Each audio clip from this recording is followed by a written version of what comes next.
Vis-tu vraiment ta vie? Il y a quelques mois, comme tu le sais peut-être, j'ai décidé de me lancer en tant que coach. Et en racontant un peu mon histoire à droite à gauche, j'ai pas mal de personnes qui ont commencé à me parler de leurs rêves à eux. Ah, tu vois, moi j'ai toujours rêvé de me lancer en tant qu'entrepreneur, toujours rêvé de lancer mon projet.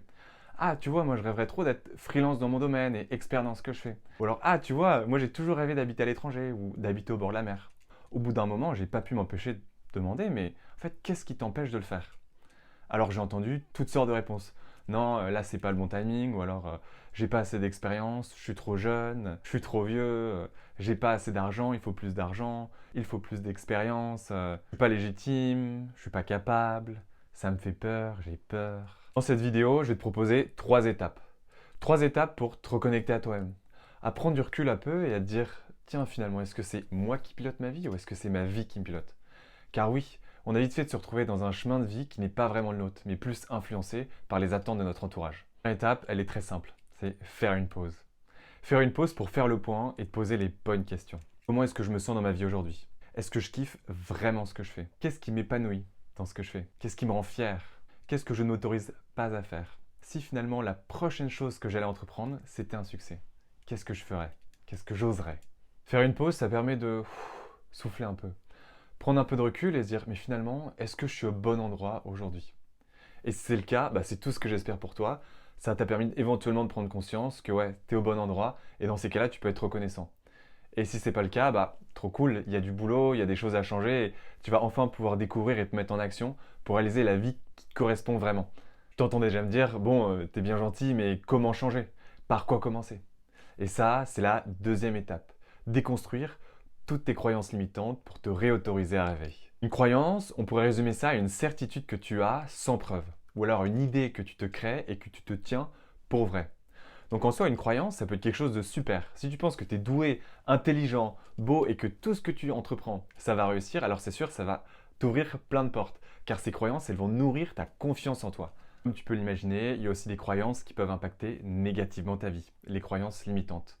Donc une croyance limitante, c'est une croyance, une idée que tu tiens pour vrai et qui finalement va impacter négativement ta vie en t'empêchant de réaliser certaines choses. Je suis trop jeune, je suis trop vieux, j'ai pas assez d'expérience, je suis pas légitime, je me sens pas capable, ça va pas le faire.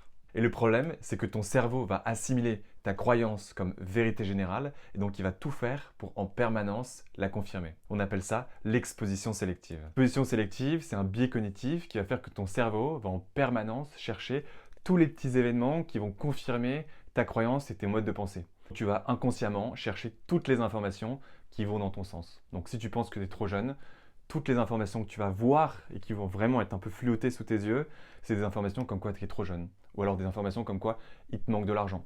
Ou des informations comme quoi tu n'as pas assez d'expérience. Et donc en permanence, ton cerveau va venir alimenter ta réalité et t'empêcher de voir tous les éléments qui pourraient t'autoriser à rêver et t'autoriser à réaliser ce que tu souhaites faire. Donc ces croyances deviennent ta réalité. T'entends déjà me dire, non mais par contre moi je suis vraiment trop jeune. Ou alors non non mais moi j'ai vraiment pas assez d'expérience. Ou alors non non il faut vraiment être plus légitime. Et en fait c'est pas ça l'important. Parce qu'en fait ces croyances elles vont agir en tant que tampon. Elles vont juste tout simplement t'empêcher de passer à la case rêve en fait. Ce qui veut dire que tu vas rester dans ta réalité sans pouvoir t'autoriser à rêver. Et peut-être qu'aujourd'hui, c'est pas possible, mais si demain ça le devient, tu auras toujours cette croyance qui va t'empêcher d'aller plus loin dans tes réflexions et t'empêcher de réaliser tes rêves. Une croyance qui est éventuellement vraie aujourd'hui ne le sera pas forcément demain. Et c'est important de conscientiser celles qui sont vraies aujourd'hui de celles qui ne sont pas vraies. Important de faire ici, ça va être de repérer toutes tes croyances limitantes. Donc de t'observer en permanence pour essayer au maximum de les capturer. Quelques connecteurs qui peuvent t'aider, c'est à chaque fois que tu vas dire « Non mais je suis quelqu'un qui… » Ou alors, non, non, mais pour faire ça, il faut plus de. Ou alors, il n'y a que les qui. Ce genre de choses, tu vois. Une fois que tu as repéré une croyance limitante, je t'invite à la capturer, la poser par écrit et à te poser 2 questions. Premièrement, est-ce que c'est vraiment vrai? Et deuxièmement, est-ce qu'il y a une seule personne dans le monde qui l'a déjà fait ou qui est en train de le faire? Ça fait des années que je me répète, je suis trop jeune pour me lancer en tant que coach. Première question, est-ce que c'est vraiment vrai? Non, je ne suis pas trop jeune pour me lancer en tant que coach, c'est juste que ça me fait peur. J'ai peur du regard des autres, j'ai peur d'échouer. Qu'est-ce que vont penser mes parents? Plein de questions. Deuxième question, est-ce qu'il y a des gens qui ont déjà fait ça dans le monde? Oui, bon, en soi, il y en a plein, des coachs en dessous de 30 ans. C'est juste que, voilà, je veux pas les voir.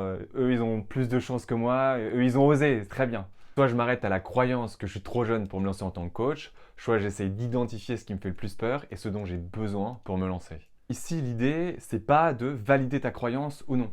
L'objectif, c'est de la déconstruire.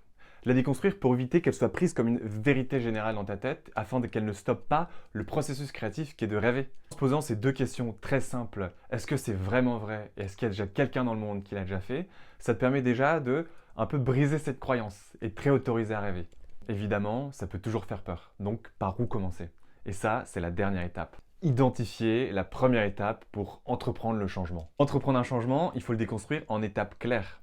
Car le principal frein au changement, c'est qu'on a l'habitude de regarder la complexité du résultat au lieu de s'attarder à la première étape qu'il faut entreprendre pour changer les choses. Comme si je donnais le programme de terminale à un élève de seconde. Bah, évidemment, c'est impossible. Le résultat, on peut se dire « Ouh là là, c'est trop gros, j'y arriverai jamais, non, non, c'est too much », et on commence même à se comparer. « Ah non, mais de toute façon, je serai jamais à la hauteur », et tout ça, c'est hyper négatif, c'est des fuites d'énergie.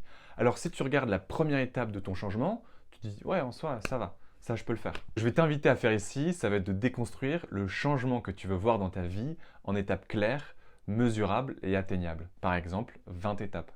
Et si tu échoues au bout de la 18e, tu pourras dire « Je suis nul, j'ai échoué, j'en étais sûr ». Ou tu pourras dire « Putain, c'est ouf ce que j'ai réussi à faire en 18 étapes, je suis fier de moi.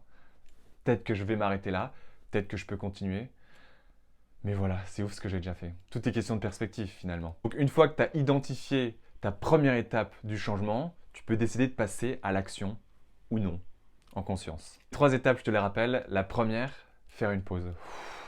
Souffler un bon coup pour faire le point et se poser les bonnes questions. Comment je me sens aujourd'hui dans ma vie? Essayer un peu de se reconnecter à soi à travers les questions que je t'ai posées. Deuxième étape, déconstruire toutes tes croyances limitantes qui aujourd'hui t'empêchent de t'autoriser à rêver.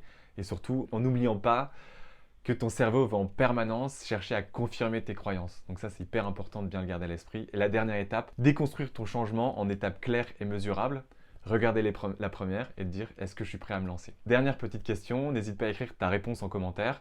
Pour toi, c'est en réussissant qu'on devient heureux ou c'est en trouvant ce qui nous rend heureux qu'on finit par réussir? Donc voilà, j'espère que cette vidéo t'aura plu. Si c'est le cas, n'hésite pas à mettre un like et à t'abonner. Et s'il y a des personnes autour de toi qui sont pas vraiment heureux dans ce qu'ils font ou alors qui parlent tout le temps de leurs rêves, n'hésite pas à leur partager. Voilà, j'aspire un peu à ce qu'elles puissent inspirer un maximum de personnes en les invitant à se lancer dans ce qui leur fait vraiment kiffer. Donc voilà, je te souhaite une bonne soirée ou une bonne journée et puis un de ces quatre.